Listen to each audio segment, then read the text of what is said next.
আসসালামু আলাইকুম প্রিয় সাবস্ক্রাইবার। দর্শক, মানুষ যখন লুকিয়ে থাকে তার পিছনে দুইটি কারণ থাকে।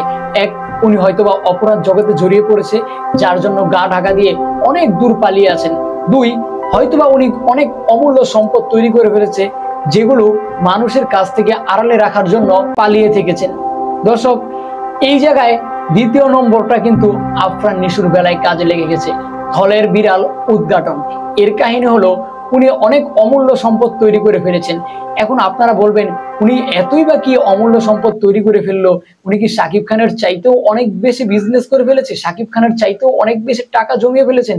দর্শক, না। ওনার অমূল্য সম্পদ হলো ওনার মাথায় হেয়ার। এই স্টাইল, এই হেয়ার স্টাইলটা উনি লুকিয়ে রাখার জন্য উনি এতদিন গা ঢাকা দিয়ে পালিয়ে থেকেছেন। কেননা ফাইনালি কিন্তু আফরান নিশুর দুইটি সিনেমার ঘোষণা দিয়ে দিলেন বিজয় টেলিভিশনে। আমরা হুট করে দুইটা সিনেমার যে ঘোষণা দিয়ে দিয়েছি আফরান নিশোর।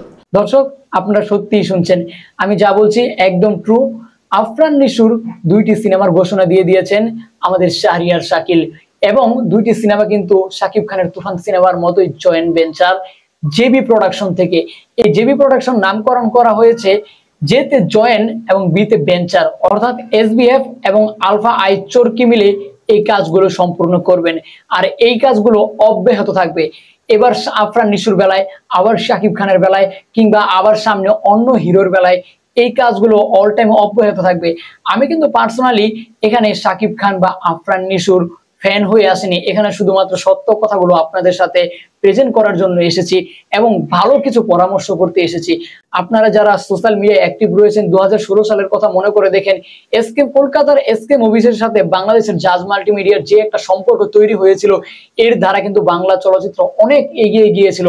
যখন এটাকে ষড়যন্ত্র করে আটকিয়ে দেওয়া হয়, তারপর থেকে কিন্তু চলচ্চিত্র আবার ডাউন হয়ে যায়। দর্শক, এখন যেটা হয়েছে, জয়েন্ট ভেঞ্চার অর্থাৎ জেবি প্রোডাকশন নামে তারা যে হাউসটা খুলেছে, এটা কিন্তু সেই এসকে মুভিজ কিংবা জাজ মাল্টিমিডিয়ার চাইতেও অনেক বেশি হাইলাইট। এর কারণ হলো, এখানে কিন্তু শাহরিয়ার শাকিল ক্লিয়ার বলে দিয়েছেন, তারা আর কখনো কোনো দিন মৌলিক গল্প ছাড়া কিংবা নিজের তৈরি করা গল্প ছাড়া কোন সিনেমা কপি করবেন না। দর্শক, তুফান সিনেমা নিয়েও এখানে কিন্তু আরো একটি কথা বলেছেন, সারা বিশ্বের কোন সিনেমার গল্পের সাথে এই সিনেমার গল্পের মিল আপনারা খুঁজে দেখাতে পারবেন না। এটা দ্বারা কিন্তু আমার কাছে পার্সোনালি এত বেশি ভালো লেগেছে যে ওনারা একটা প্রফেশনালি একটা হাউস নিয়ে বসে পড়েছে, এবং সেই হাউস থেকে একটার পর একটা সিনেমা বড় সড়ভাবে আসবে।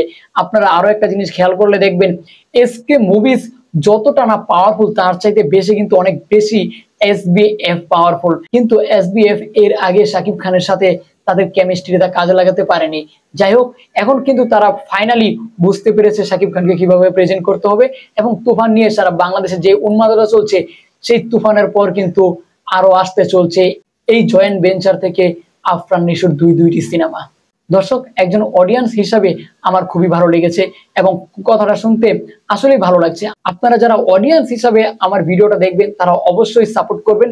আর যারা সাকিবিয়ান হিসেবে ভিডিওটা দেখবেন, তারা তো সাপোর্ট করবেনই, কারণ আমার চ্যানেলটাই কিন্তু এসকে আপডেট নিউজ, অর্থাৎ শাকিব খানের আপকামিং নিউজ। কিন্তু আমার কাছে মনে হলো আফরান নিশুর এই নিউজটা দেওয়া আপনাদের অবশ্যই জরুরি, কেননা আপনারাও কিন্তু যারা সাকিবিয়ান আছেন, তারাও কিন্তু চান যে শাকিব খানের সাথে একটা কম্পিটিশন তৈরি হয়ে যাও। কেননা কম্পিটিশন হলেই কিন্তু শাকিব খান যত বেশি কম্পিটিশনে পড়ে, তত বেশি তিনি আরো বেশি হাইলাইট হয়ে যান। যাই হোক দর্শক, আজকের এই জয়েন্ট ভেঞ্চার দ্বারা আফরান নিশুর যে দুইটি সিনেমা সামনে আসতে চলেছে, এটাকে আপনারা কোন চোখে দেখছেন অবশ্যই কমেন্ট বক্সে কমেন্ট করে জানিয়ে যাবেন। পরবর্তী ভিডিও নিয়ে আসার আগ পর্যন্ত সকলেই ভালো থাকুন, সুস্থ থাকুন, আমার এসকে আপডেট নিউজ চ্যানেলের সঙ্গেই থাকুন। আল্লাহ হাফেজ।